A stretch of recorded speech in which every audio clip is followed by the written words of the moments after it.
En nombre del Padre, y del Hijo, y del Espíritu Santo. Amén. Queridos fieles, decíamos, estamos en este domingo rezando lo que se llama en liturgia la solemnidad de Nuestra Señora de la Candelaria, o la presentación del Niño Dios en el templo, cuya fiesta fue el viernes, y el viernes hicimos la bendición de las candelas, la bendición de los cirios o las velas. Con esta fiesta, hoy solemnidad, se acaba todo lo que de alguna manera tiene que ver y hace referencia con el ciclo de la Navidad, con el ciclo de la liturgia de la Navidad. Esa fiesta y esta solemnidad tienen que ver con la Navidad. Y así como eso termina con esto, terminamos hoy también las prédicas sobre la familia católica. Todas estas que hemos hecho, sirvan ellas, ojalá, y como siempre decimos, en honor de la Sagrada Familia, Jesús, María y José, y como continuaciones de sus fiestas, y para intentar que podamos ser buenos hijos de Dios, que podamos, ojalá, ser buenos católicos. Hoy vamos a tocar un primer tema que es algo colateral a la familia católica, y luego un segundo tema que también en algún grado se puede relacionar. Ambos son de mucha actualidad y en general no se sabe nada de esos temas, o casi nada. Hay que enseñar. El primero es la fecundación in vitro. La segunda, la donación y trasplante de órganos. Comencemos sobre la fecundación in vitro. La fecundación in vitro es aquella técnica por la cual se consigue la concepción, la fecundación del gameto femenino por el gameto masculino, hecha esta fecundación en un laboratorio, tomando por separado las respectivas células germinales y buscando la fertilización, fecundación dentro de un tubo de ensayo o un recipiente especial. Un ejemplo, la caja de Petri, le dicen a uno.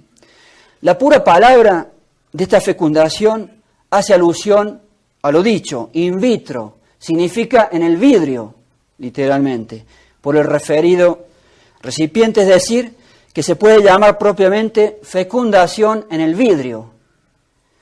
Pues bien, demos el juicio moral de este asunto, totalmente desconocido por nosotros los católicos. Realizar la fecundación in vitro constituye un pecado mortal. No se puede realizar jamás eso. Y ahora veamos mayor profundización de lo que estamos hablando. En un estudio, en muchas oportunidades se puede distinguir lo que es el núcleo del problema, lo esencial del problema, la esencia del problema, de aquellas otras cosas que también son importantes, pero que no son propiamente ese núcleo y que rodean a eso y pueden hacer peor el problema, están alrededor del problema principal. El núcleo de este problema, en este tema, lo esencial de este problema que estamos analizando de la fecundación in vitro, y para que sea pecado mortal, es que es antinatural, totalmente antinatural, traer un ser humano a la existencia o hacer la concepción o la fecundación en un laboratorio, en un tubo de ensayo, en el vidrio, como decíamos recién, por fuera de la madre, y luego introducirlo y buscar que se dé la implantación en la matriz, en el endometrio de la matriz o útero. Eso es totalmente antinatural, no es normal, y por eso constituye un pecado mortal.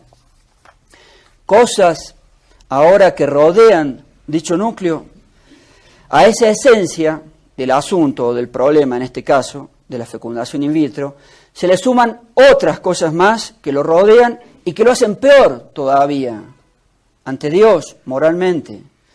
Primero, la obtención de los gametos masculinos. Un primer punto, entonces, que lo hace más inmoral es la forma como se obtienen los gametos masculinos, por lo menos en la casi totalidad de los casos. Se le dice a un hombre como si nada, que vaya y haga un pecado de impureza solo, a buen entendedor, pocas palabras, y que traiga eso para hacer después la fecundación. Inadmisible, o sea, nos volvemos unas bestias, perdón que lo diga así. Inadmisible una cosa así, inadmisible. Y es evidente un pecadote mortal, como si nada.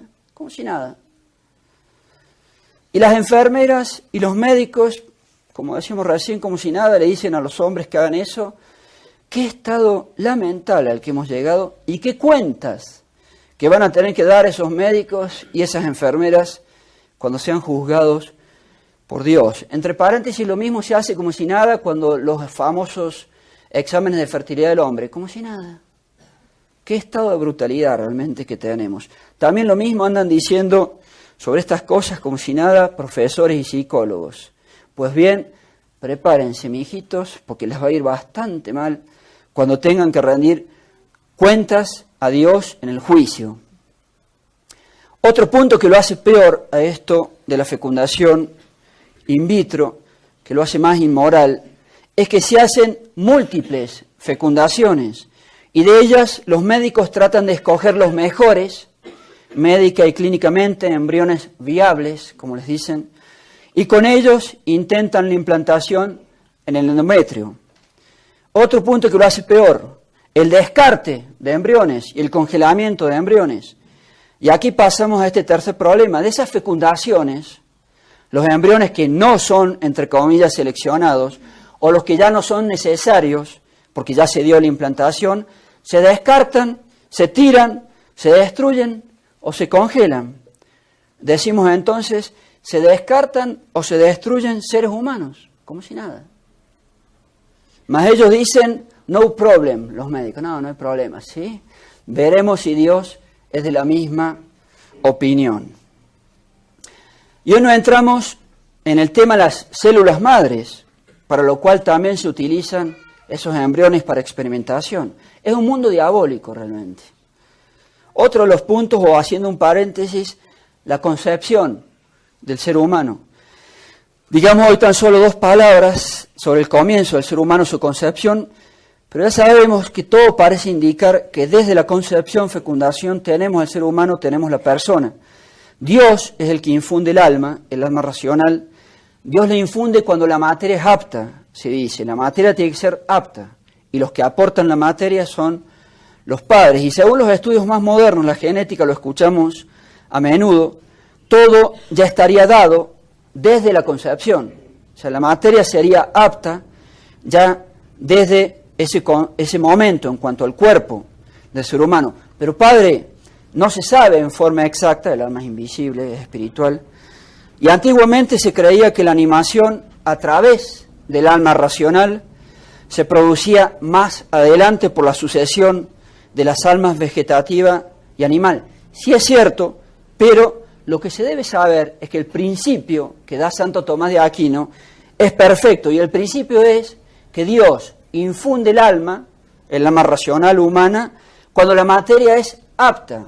Y poder determinar cuándo la materia es apta es una cuestión empírica que depende además de los medios de observación que una ciencia o que una persona tenga. Hoy en día, con los medios más modernos de observación de la genética, todo parece indicar que toda la información genética en lo que respecta al cuerpo del ser humano está desde la concepción.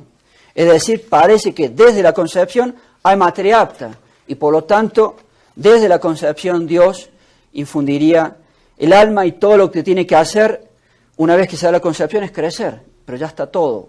Eso parece mostrar la genética moderna. Pero volvemos ahora al tema de la fecundación in vitro. Un cuarto problema que la hace peor: los fallos en la implantación de los embriones que escogen los viables. Como eso no es natural, el embrión es traído al útero de su mamá desde afuera, eso no es natural. Así, al momento de intentar hacer la implantación en el endometrio, el fallo, según las estadísticas que manejan los propios médicos, bajo una edad óptica de la mujer, si no siempre se aumentan los fallos, se falla del orden del 54% o más, o sea, más de la mitad se pierden. Todo está mal. Y de esos pocos que se implantan, no todos, ni siquiera todos, hay fallos también, y no todos llegan al nacimiento. Fíjense cuántas pérdidas, como dicen las mujeres, de los embarazos, implica este tema de la fecundación in vitro.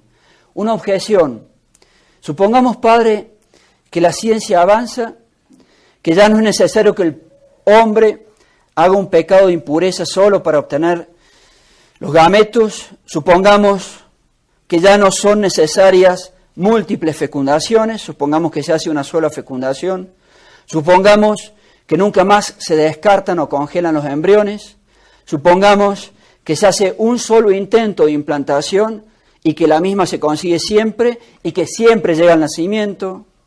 Supongamos, Padre, entonces que todas esas cosas con el avance de la ciencia se dan. Pregunto, si todo eso se supera, ¿se puede entonces, Padre, recurrir a la fecundación in vitro? La respuesta es no. Porque aun si todos esos problemas que lo hacen peor se superan, nunca se supera el núcleo o la esencia del problema, que es totalmente antinatural traer un ser humano a la existencia de esa manera. Nunca se puede hacer la fecundación in vitro. Nunca. La ignorancia que tenemos a veces los católicos campea. El segundo de los temas, la donación y el trasplante de órganos. Vamos a desarrollar el que se llama trasplante de muerto a vivo. Y muerto muy, entre comillas, lo ponemos porque allá hay una mentira y una falacia de los médicos y muchas veces también de las leyes modernas.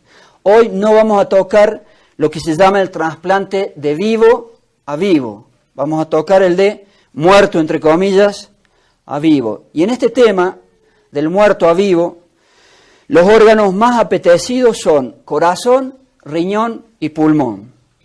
Ante Dios y por lo tanto ante la moral, no se puede ser donante ni recibir o ser receptor de dichos órganos provenientes de lo que los médicos llaman supuestamente un muerto. El problema o la inmoralidad es que todo indica que no está muerto, que la persona a la cual le quitan los órganos no está muerta aún, más bien lo matan antes de tiempo para sacarle los órganos. Dios es el Señor de la vida y de la muerte, no los médicos, no los médicos. Dios es el que decide cuando una persona tiene un accidente o está muy deteriorada su salud.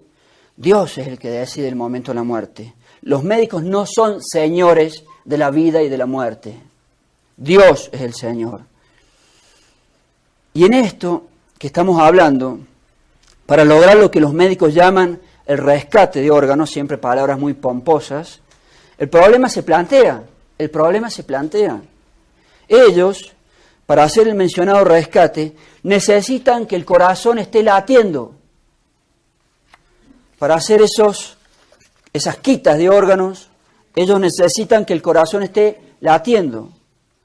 Y allí inventan la falacia los médicos modernos y lamentablemente las leyes, la legislación moderna dicen que es suficiente para considerar hasta legalmente, yo digo falsamente, muerta a una persona que ella tenga señal cero en el cerebro, lo que los médicos dicen ausencia de reflejo de tallo.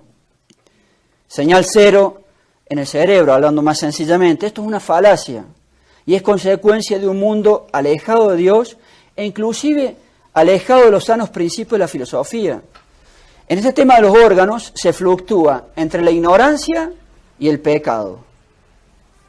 Se fluctúa entre la ignorancia y el pecado. El criterio falso médico legal recién referido falla en su base, entre otras cosas, por no saber ni considerar lo que es la muerte.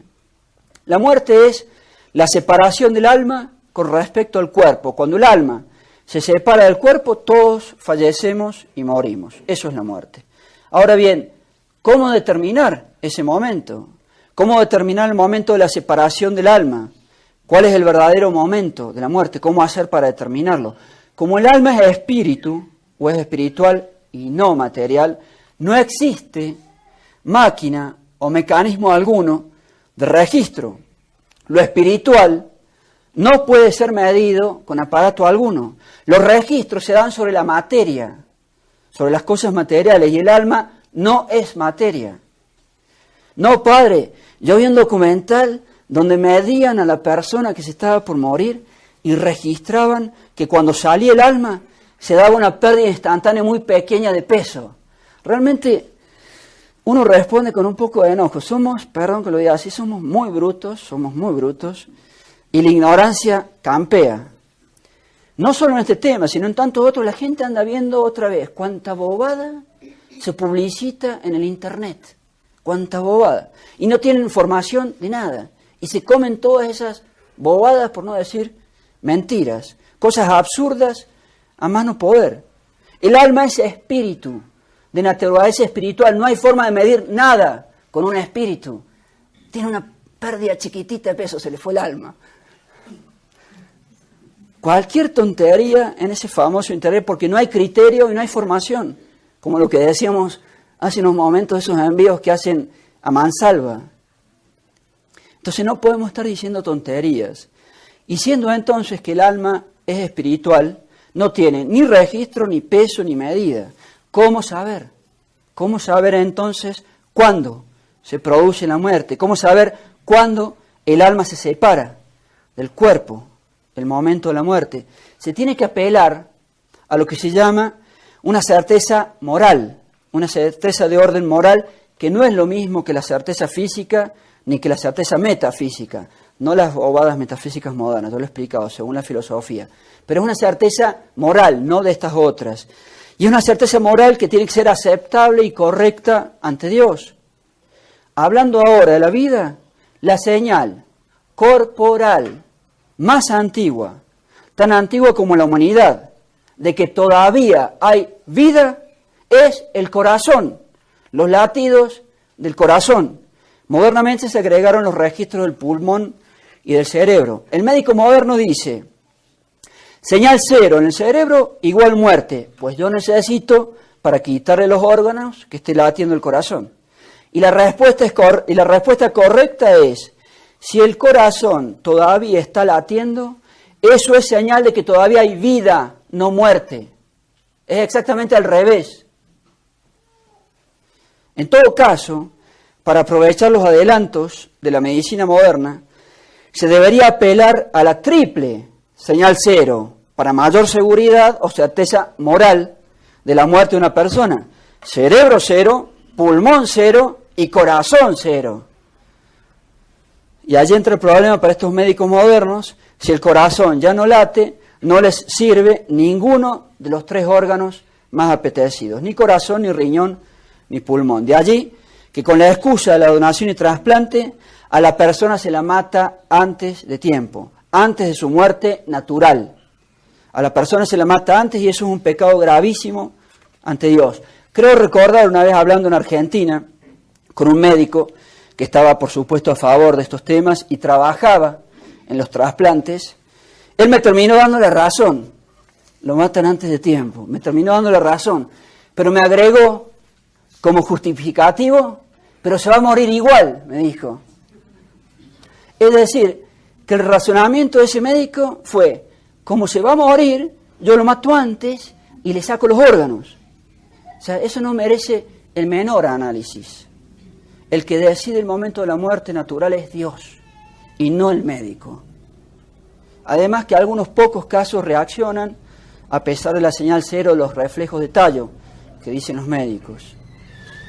El último tema, muy relacionado, ser donante entonces de órganos. Por todo lo dicho, uno no puede declararse donante de órganos para después de la muerte, entre comillas, siempre entre comillas, por lo que explicamos, no está muerto. Y en Colombia, el tema se agrava mucho más por la ley 1805 del año 2016. Las legislaciones de este mundo que se va conformando cada vez más según el anticristo y según el falso profeta, esas leyes modernas tienden a declarar que en esto de la donación y trasplante de órganos, tienden a declarar que todos los habitantes de tal o cual país, todos, son donantes presuntos, todos entran en el juego. Se presume, muy entre comillas legalmente, para cada habitante la voluntad de donación de sus órganos después de otra vez comillas de su muerte. Todos los habitantes entonces son donantes obligatorios, o yo digo otra palabra, son donantes obligados por estas leyes diabólicas modernas. Aquí en Colombia esto ya es una realidad a través de la ley 1805 que decíamos del año 2016. Todos los colombianos son donantes presuntos, obligados, digo yo. Y además, para evitar que a uno lo maten antes de tiempo, para lograr que uno no sea donante, con lo que dispone esa ley, hay que hacer tantos trámites o vueltas que nadie o casi nadie lo hace. Hay que hacer una declaración por escrito de que uno no quiere ser donante. Después hay que llevarla a una notaría y hacer una certificación de firma. Y después hay que llevar ese documento y radicarlo en el Instituto Nacional de Salud. Nadie hace eso. 7.000 vueltas para que se respete la ley de Dios y para que uno no... Todos los colombianos allí, esperemos que nos salvemos los extranjeros, por lo menos. No sé si también nos han incluido, parece que no. Entonces prepárense a la quita de sus órganos. Vamos a encargar entonces a una persona de feligresía que haga, por favor, la tengo en mente pero no le avisé todavía, que haga un memorándum para repartir a los fieles, tal vez el próximo domingo, un pequeño papelito, para tener bien a mano todos los trámites que hay que hacer para no ser donante, y aunque sean tediosos esos trámites, cada uno tenemos que tratar de hacerlos y no debemos ser donantes de órganos para después de nuestra muerte, muchas comillas ahí. Terminamos así, sin más, nuestra prédica, deseando que todo esto sirva para iluminar, para enseñar, hacer el bien, ilustrando, tratando de dar luz en este mundo cada vez más oscuro, en este mundo cada vez más oscuro, cada vez más alejado de Dios, nuestro Señor Jesucristo, y de su santa religión católica. Ave María Purísima. En nombre del Padre, del Hijo y del Espíritu Santo. Amén. Nos ponemos de pie.